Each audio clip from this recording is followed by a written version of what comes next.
up, but we're going to keep it rolling.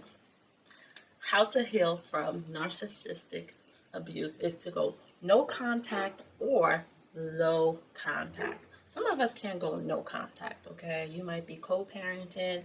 If you are, I would recommend an app to use.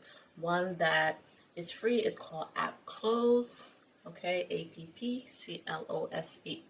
Now, but if you can go completely no contact, that's the best bet, but for most people, that's not the reality. This will help you to regain your sense of self. Sometimes when you are in a relationship with a narcissist, maybe they're your best friend, a parent, and there's a lot of enmeshment going on, you start to lose yourself in that relationship. So this will help to reset you. All right, so let's go to tip number 2. The second tip is to validate your experience.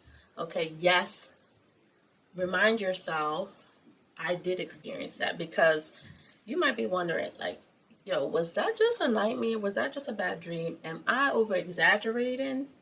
This is why journaling is so important, especially when you're enduring narcissistic abuse, because many times the abuser will gaslight you and make you question your reality to the point that you do it yourself. Okay, and so journaling can help you if this is a struggle. Okay, and for those who need tools on how to journal effectively, I do have a video on how to journal. I'll link it somewhere, using the cognitive behavioral therapy method, which is proven by research to be effective. Okay, and so in this video, I give you a few prompts. Now, if you missed the first video about the signs, I forgot to mention, of a narcissist, I will also link that. Yeah, but let's get to it. Where we at? Tip number 3. So tip number 3 is to educate yourself. Obviously, that's why you're here watching this content. Another great tool is a book by Dr. Ramani. It's Not You, How to Heal from Narcissistic Abuse. And it's not only how to heal from narcissistic abuse, but toxic relationships. Because, to be honest, narcissism is a spectrum. So somebody may have a few traits and somebody may have like majority of them. So we don't want to really constantly be labeling others, but when you're in a toxic relationship, you do need these tools on how to heal. And so this is a go-to for that. So I will place a link in the description to grab that book. Okay, so where we at? Tip number 4. It's important to get professional help. Okay, as a therapist, I'm always the first to say that I have a therapist. Okay, if your therapist don't have a therapist, I would be concerned, because life be life in y'all.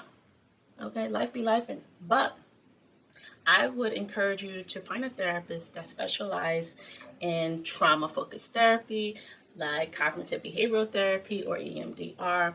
If you can't afford therapy at the time, try to find a support group that can be more cost-friendly, some kind of mentorship, okay, so that you don't feel isolated, because in isolation, this is where we are stagnated. But when we share our stories, it validates our experiences, and then we can grow, and that can take away the stigma and the shame. It can be very embarrassing to share your story at first, but then when you realize that other people have endured similar experiences, you feel like, wow, okay, I can get through this. So where we at? Tip number 5. Tip number 5. It's important to rebuild your self-esteem. All right.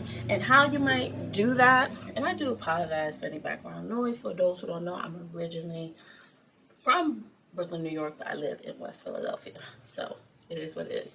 But you want to celebrate your small wins. Okay. Because many times when you have been put down constantly, breadcrumb, you start to feel like you have no value, especially if that individual, toxic individual in your life, told you that you're nothing and no one's going to love you if you leave and so forth.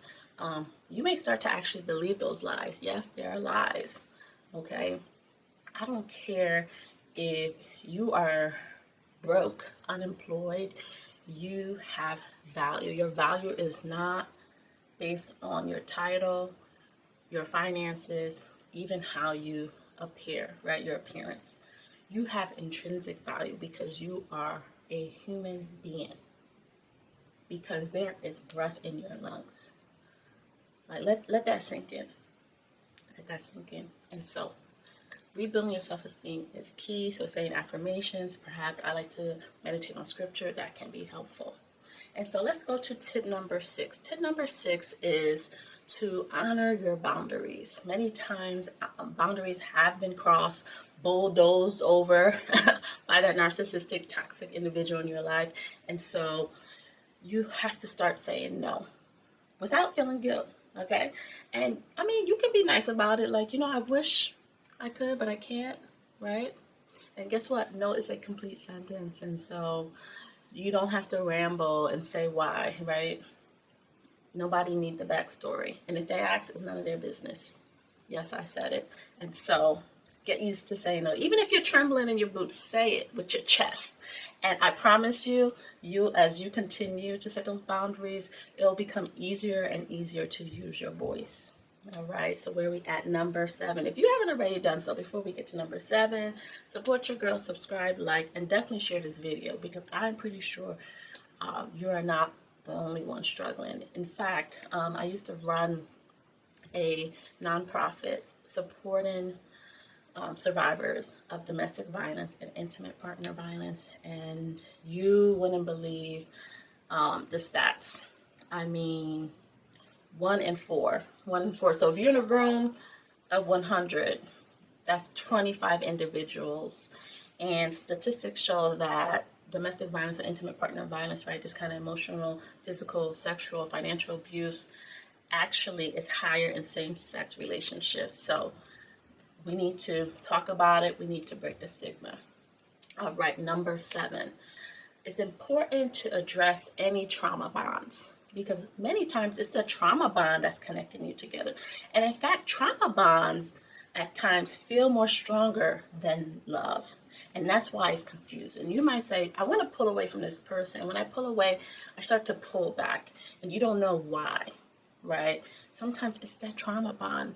I'm going to give you an example. I remember counseling this teacher. She was like a second grade teacher. And during the pandemic, as most of us know, the school year stopped while all the kids had to transition to virtual.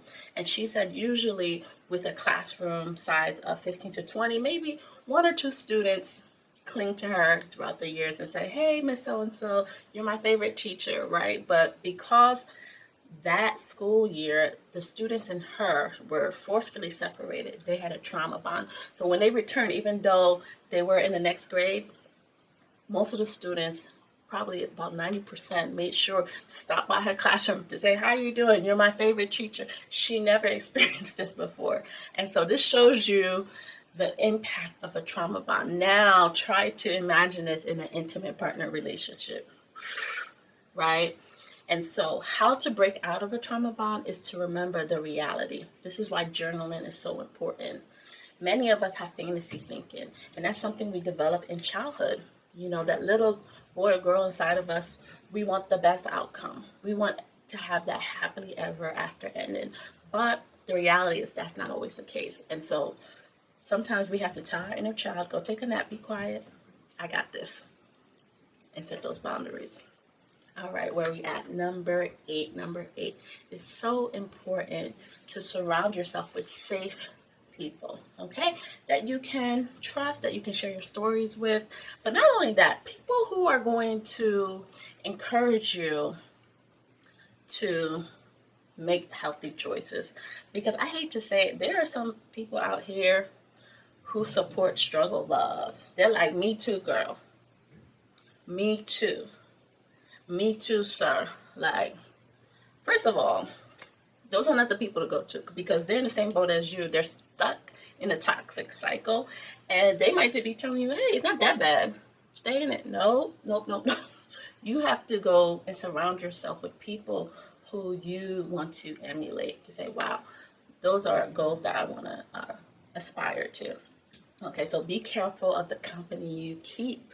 That is so important. I'm not telling you to forget about those friends. But what I'm saying is, don't get advice from them. And so let's move to tip number 9. Tip number 9 is to focus on healing your nervous system. You know, when you're in a toxic relationship, you're constantly in fight, flight, or freeze mode. And I don't know about you, but the cortisol level is high. You know, you're stressed. You're probably losing sleep, losing hair. The plants are dying because you're forgetting to feed them. I mean, you just lose track over your hobbies and etc. And so it's important to go back into a regulated state of being. And how you do this is by taking walks, spending time in nature, journaling, going back to those hobbies. And if you may be saying, wow, I haven't done hobbies in a while. I've been in this relationship for 10, 15 years. Well, you may have to explore and rediscover yourself. It can be a little bit nerve-wracking at first, right? Especially if you're not used to being out in social environments. But that social muscle will strengthen the more you use it. All right, so where are we at? Tip number 10, be patient. This is not a race. This journey of healing is a marathon. And so you may take 3 steps forward, 1 step back, 5 steps forward, 3 steps back. And it feels like that growth is messy. I wish it was this linear line graph, right? Easy breezy, no. And so you have to be patient with yourself and not be so hard on yourself when you make mistakes or revert to your default way of being, thinking, and seeing the world. And so I hope this content supported you in any way. Comment on what tip you're going to focus on. 1. The reason why I say 1, because some of you guys are all or nothing. You perfectionists out there, you're like, I'm going to do all 10 tomorrow. No, boo-boo. Okay, I'm talking to you. Slow it down. Focus on 1 tip. And once you master that, focus on the next. It's all about micro habits, right? Taking your time. That is how we grow realistically. And that is how we grow effectively. And so again, be patient with yourself. Treat yourself like you would your inner child. Imagine yourself as a 7-year-old, right? You would be patient with yourself, right? You wouldn't say, I need you to be this masterpiece. No, have you seen a 7-year-old drawing? Like, listen, when my kids send me these drawings, I'm like, oh my goodness. And I'm hanging it up. I'm not like, This is what we do to ourselves. We're like, nope, you're not a masterpiece yet. And we put ourselves down. No, you got to celebrate the process, the journey. And I promise you, take it 1 day at a time, 1 hour, 1 minute, and 1 second at a time. That's what being present is all about. Don't focus on tomorrow. Let tomorrow worry about itself. You have enough to worry about today. Okay, you have enough. And so, if this blessed you in any way, subscribe, like, and share. Much love.